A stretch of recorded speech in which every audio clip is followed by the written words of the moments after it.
gamers and gentlefolk.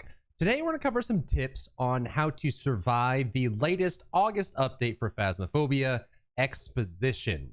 In this update, a lot was changed, both graphically and functionally, and you'll find some brand new differences in the gameplay you'll run into. And I've spent about 2 full days playing the game, trying to figure out what's different, what you should know, and today we're going to cover all the tips that I have for you that will ease your transition into the essentially 1.5 or 2.0 of Phasmophobia with all the new changes. So let's go. And the first thing to talk about is the brand new device, the D.O.T.S Projector. This is a new type of evidence that has been shifting around the ghost types in the game. And what it is this black little radio looking box. You go inside and you place it on a wall that it fits on, and it will project out a grid of green dots, just like the Microsoft Kinect does. So it projects these dots out into the game, and what will happen is if a ghost is reactive to that kind of evidence type, just like EMF 5 or ghost writing, then they'll show motion through the dots projection if they walk through it. Now, this motion is actually very quick and kind of hard to notice to the naked eye. It looks just like those YouTube videos you see where a ghost shape appears and goes through. It's like a little silhouette. I found it very inconsistent to try and look for it when you are in person looking at the D.O.T.S projector. I found it very consistent, and the most easy way to see it is to put the D.O.T.S projector in the area where you think the ghost is or the ghost might pass through. Place down a camera remotely, and then go into the truck and watch it, or you can watch it with the feed of the camera on the picture-in-picture with night vision on. Because the shape that comes through the D.O.T.S projector is amplified by the white of the new night vision look, this little shape of high contrast will fly through the area of the D.O.T.S projector, and it becomes a lot easier to see that way.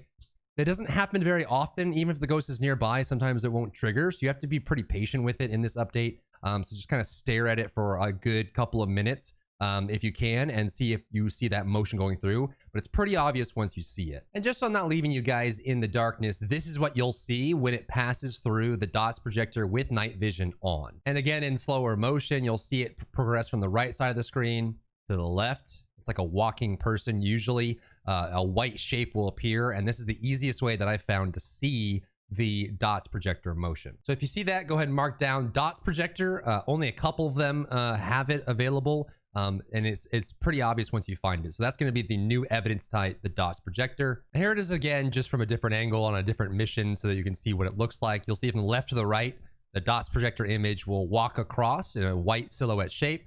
And again, the night vision is what makes this really clear and obvious to see. Next, let's talk about the 2 new ghost types and what you should expect to see from them. The first is the Goryo, and it says the only way to see it is using a video camera and when it passes through a D.O.T.S projector. This doesn't mean that the Goryo won't appear in some form and attack you. I've caught and identified about 5 or 6 Goryos, and I would say in about 4 of those cases, they still appeared visually. Most of them were a dark shade, like they didn't actually have a human texture. They were just like a shadowy figure of the normal model that you'll see. And then oftentimes they're just noise. But it doesn't, just because you see a shape of them or they appear in some way doesn't mean that it's not a Goryo.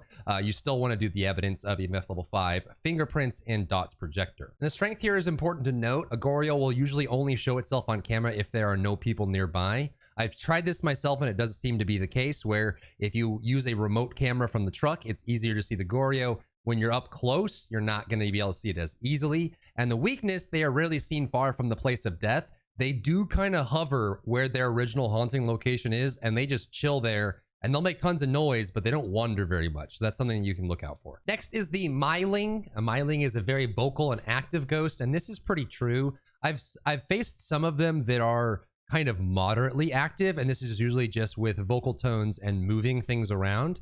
And then during a hunt, they're known to be quieter. I haven't found this to be true at all. In fact, most of Mylings I've caught, they are just as loud as anything else when hunting, but supposedly they make more frequently more paranormal sounds. You're looking for ghost writing, fingerprints, and EMF level 5, but every time I faced a Myling, I'm not sure if this is fully implemented yet or there was just some issue, but I have not found most of these to be true. Though sometimes on the Mylings I did find they were actually pretty kind of in your face. They make a lot of noise. They knock things over a lot, almost like an Oni would. They just make a lot of hubbub. So that is something to look out for. Next, I want to cover this really quick since I've actually been asked this many times and it's kind of confusing if you just load into the new update without realizing it. The video cameras have been updated to sweet 4K Parasonic. But the big thing that you need to know is that they no longer have an on-off button. Previously, you needed to turn the DSLR on, put it on the tripod, or put it where it's going so that it can see. That's no longer the case. In fact, it's all automatic now, which is pretty sweet. I like the change a lot. So if you're ever in the truck, the camera is off. Means you can't see the feed here. If you ever leave the truck, the second you cross this threshold, camera is on. You can use night vision by right-clicking on PC, and then if it's on the monitor, you can trigger it with the keyboard. But as soon as you walk outside the truck, the camera is on and working. When you walk back into the truck, it will turn off. So keep that in mind. Another cool thing with the camera, since you do have the preview feed on the inside of the camera, is you can see ghost orbs by just walking around, holding the camera in your hand. They still look like this, and the night vision, again, is a great way to see them because anything with high contrast is going to be amplified by this kind of night vision. So they look just the same as they did before. They seem to be working a little bit better than they did before, actually. But you can actually walk around with the camera in your hand, look at the feed, and you will see ghost orbs with it. The new spirit box is pretty sweet. Rather than just having a search or scan feature, it has an X and then a ghost icon on it. If the spirit box registers your voice, it will light up with either the X or the ghost icon. And it'll tell you, the icon will tell you whether or not you got a response, right? So if you see the X, it means that there was no response from the ghost, but the game registered your question. If you see the ghost light up, you don't really need it that much because you're going to hear the ghost talk through the spirit box. But that way you can at least know that the questions you're asking are being registered. They're just being ignored by the ghost, or there is no response, which is kind of a nice touch. The next thing to talk about is the way the hunts work now. They're a little bit different than they were before. Previously, well, a few things. The ghost would respond to voice. So if you were talking during a hunt, it would make it easier for them to find you. That is also true now with electronic devices that are on. So if you're holding an EMF reader, or you're holding a spirit box, or you're holding a camera and it's on and the ghost is making it go haywire, it's going to find you a lot easier. So that sound also registers as well. The best I've found to avoid hunts is to just drop what you have if it's electronic and then go hide or go avoid where you need to go. But if you're still holding it, or it's very close to you, and it's on, that is a signifier that the ghost will come towards you. And on top of that, the ghost will only cause electronics to trigger by proximity. So if it's close to you or close to the device, it'll make it trigger. You can see here he's close to the flashlight. This is actually a good example. When he walks away from the flashlight, it'll go back to normal. And then when he comes back towards the flashlight, it'll start flickering again.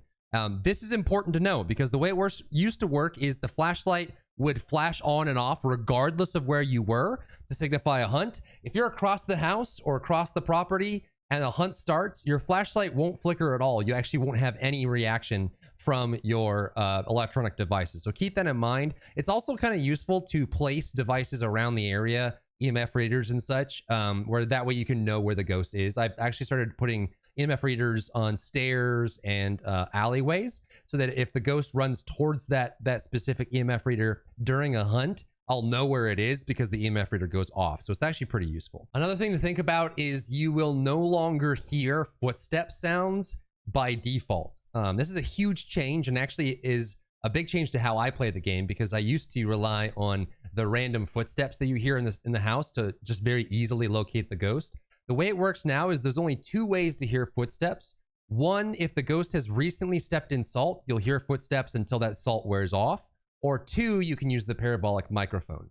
So by default, you won't hear footsteps. They're walking around you, you won't know, which makes salt a lot more valuable than it was before because not only can you track movement, but it also will give you footstep sounds when they're moving around if they recently stepped in salt. And it also means that using the parabolic microphone becomes very valuable as well. Generally, the parabolic, anything over 10 is ghost activity, high volume, and then the sound sensors will give you really high triggers as well if the ghost is making noise. Next up, the ghostwriting book has been improved and a good bit. It looks better. So this is what it is right here in front of you with the pen. When you pick it up and you want to place it down, it still looks the same with the book open.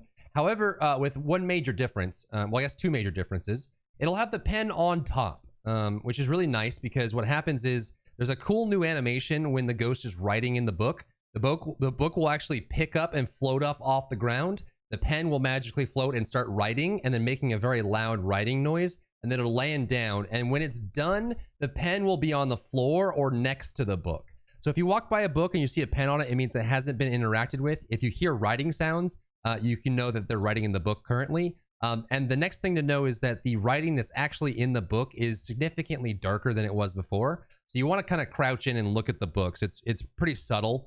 Sometimes when they make little drawings or they write things, there's like one where they write in cursive across the book, and it doesn't actually, it's not that dark. So you have to kind of zoom in and make sure that you're checking it properly. Next, let's talk about the brand new thermometer. It does have this digital readout as it did before, but what you're looking for here, and it's actually a lot more responsive, it seems, than it was before.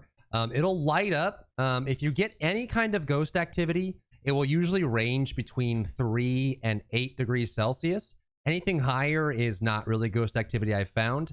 And then if you ever see anything at 0 or negative, it'll show up between anywhere from like -6 to like -2 or -1. That will tell you that there's freezing temperatures. You will still get your breath, which is nice because that's an easy way to tell that there's freezing temperatures. But just keep in mind that if you're moving the thermometer around and you're not getting anything lower than 3, it's not freezing temperatures in that area. You have to get 0 or negative. Usually it's like a stark like -3 or -2 or lower if it is going to be freezing temperatures. And this is actually a good example of the ghostwriting book new animations. So as I walk in here, you'll see and hear, like I won't be looking at the book, but you'll hear the book go off and then you'll see the animation as it finishes as well. So there it is. You hear it marking. The book is floating up off the ground. The pen is going crazy. The pen goes down and goes off the book. So that's the easiest way to tell that there's ghostwriting. And that does it for this video. I hope these tips were super useful to you in surviving the new exposition update for Phasmophobia. I think a lot of great changes have been made to the game. And as things get better over time, there's a lot of new updates coming that they've promised. So the game's just going to keep getting better and better. And yeah, good luck out there. Enjoy yourself. If you had fun today, leave a like down below. And I'll see you in the next one.